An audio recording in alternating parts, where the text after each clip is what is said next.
আজকে আপনাদের চৈতন্যপুর রামপুরা চক্ষু হসপিটালে পৌঁছবেন কোন দিক দিয়ে বা কোন পথ দিয়ে পৌঁছলে সুবিধা হবে ও হসপিটালের পরিষেবা কেমন বা এখন টিকিট কত করে নিচ্ছে সবটাই জানাবো এই ভিডিওতে। তো হ্যালো বন্ধুরা, কেমন আছো সবাই? তো আশা করি ভালো আছো। তো চলুন ভিডিওটা শুরু করা যাক। বিবেকানন্দ মিশন আশ্রম নেত্র নিরাময় নিকেতন হসপিটালে ঢুকেই তোমাকে আগে একটা এরকম টিকিট নিয়ে নিতে হবে। তুমি নতুন না পুরনো পেশেন্ট সেটা বলে একটা টিকিট নিয়ে নিতে হবে। পুরনো হলে তোমার যেহেতু নাম রেজিস্টার করাই আছে তাই ছোট টিকিটই দেওয়া হবে, আর যদি নতুন হও তাহলে একটা নতুন ফর্ম দেওয়া হবে, তার সাথে তোমার নাম, অ্যাড্রেস সমস্ত কিছু লিখে মোবাইল নাম্বার জমা দিতে হয়। তো নতুনদের জন্য প্রথমে 150 টাকা নেওয়া হয় আর পুরনোদের জন্য 100 টাকা করে টিকিট নেওয়া হয়। তো হ্যাঁ, পুরনো পেশেন্ট মানে একবার দেখানোর পর 90 দিনের মাথায় কিন্তু যদি না আসতে পারো, 90 দিন পেরিয়ে গেলে তাহলে কিন্তু আবার তুমি নতুন পেশেন্ট হয়ে যাচ্ছ, তার মানে আবারও 150 টাকা দিয়ে তোমাকে টিকিট করতে হবে। যদি তুমি 90 দিনের ভেতরে যেতে পারো তাহলে তোমাকে 100 টাকা দিয়েই তুমি দেখাতে পারবে। আর এখানকার পরিবেশটা এতটাই সুন্দর। তো যারা গাড়ি নিয়ে আসো, বাইক নিয়ে আসো, তারা যদি ভাবো গাড়ি কোথায় রাখবো, বাইক কোথায়, তো পার্কিং লট এখানে খুব বড় পার্কিং জায়গা আছে। এই যে হসপিটালের রাস্তার একদমই সামনে এটা পার্কিং লট।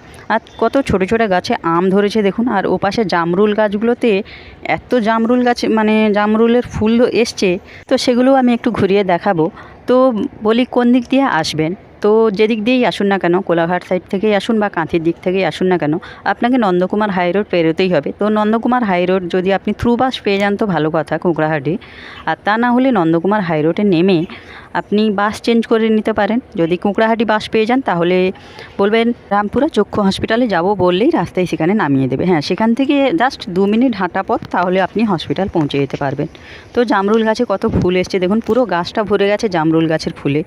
তো যাই হোক, আর আপনি যদি বজলাল চক থেকে বাস চেঞ্জ করে আসেন তাহলে হলদিয়াগামী বাসে আপনি বজলাল চক আসতে পারেন। বজলাল চক থেকে আবারও বাস চেঞ্জ করে চৈতন্যপুর রামপুরা পৌঁছে যাবেন খুব সহজেই। আর এখানে তো সপ্তাহে 7 দিনই দেখা হয়। হ্যাঁ, সোম থেকে শনি সকাল 7:30 থেকে 3:30, 4টে অবধি দেখা হয়। আর রবিবার দিনটা হাফ ডে দেখা হয়, মানে 9টা থেকে, মানে 9টা, 9:30 থেকে 12টা অবধি দেখা হয়, 12:30 পর্যন্ত। তো রবিবার না আসাই ভালো। সোম থেকে শনি যে কোনো দিন, মানে সরকারি ছুটি ছাড়া যে কোনো বারেই এলে এখানে দেখা হয়। আর এখানে ডাক্তারদের মানে পরিষেবা বলুন, হসপিটালের পরিষেবা এতটাই ভালো, বা সিস্টারদের ব্যবহার এতটাই ভালো, মানে কি বলবো, না এলে হয়তো বুঝতে পারবেন না। তো এ সাইডে এসেছিলাম, এপাশে ছোটো ছোটো গাছে প্রচুর আম ধরেছে দেখুন। এগুলো সব মনে হয় কলম করাই গাছ হবে। আর এই বিল্ডিংটা কিন্তু কোনো হসপিটালের বিল্ডিং নয়, এটা মিশন বা স্টুডেন্টদের থাকার জন্য হয়তো এই বিল্ডিংটা। তো যাই হোক, এপাশে যে মন্দির আছে, তো আমি ওপাশটাও ঘুরিয়ে দেখাবো। আর এখানে যে বিভিন্ন অপারেশনগুলো হয় না, যে সবটাই পয়সা দিয়ে করতে হবে সেরকম নয়। এখানে প্রচুর কার্ড অ্যালাউ করা হয়, যেমন স্বাস্থ্যসাথী থেকে শুরু করে এসআই এবং আরও বিভিন্ন মেডিক্লেমের যে কার্ডগুলো হয় ওগুলো এখানে চলে। তো সব অপারেশনের জন্য সব কার্ড চলে না।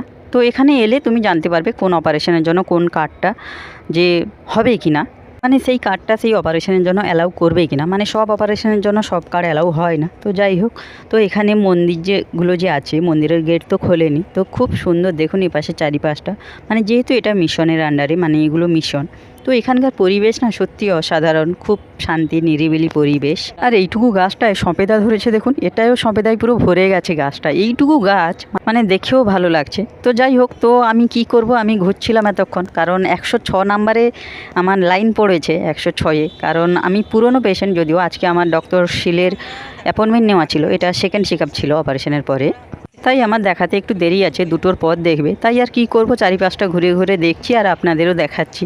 তো ভিডিওটা কেমন লাগলো অবশ্যই জানাবেন, ভালো লাগলে অবশ্যই একটি লাইক করে দেবেন। আর এরকম ভিডিও আমি অবশ্যই দেবো, কারণ আমি তো প্রচুর মেডিকেলে যাই, প্রচুর ডাক্তারের কাছে যাই, তাই ছোটোখাটো তথ্য আপনাদের সামনেও তুলে ধরবো। আর আমাদের দেখানোর পর আমরা গাড়ি ধরবো এসছি, আর এটাই হচ্ছে সেই চৈতন্যপুর বাজার বা চৈতন্যপুর চৌমাথা মোড়। এখান থেকে 4টে রাস্তা ভাগ হয়ে গেছে।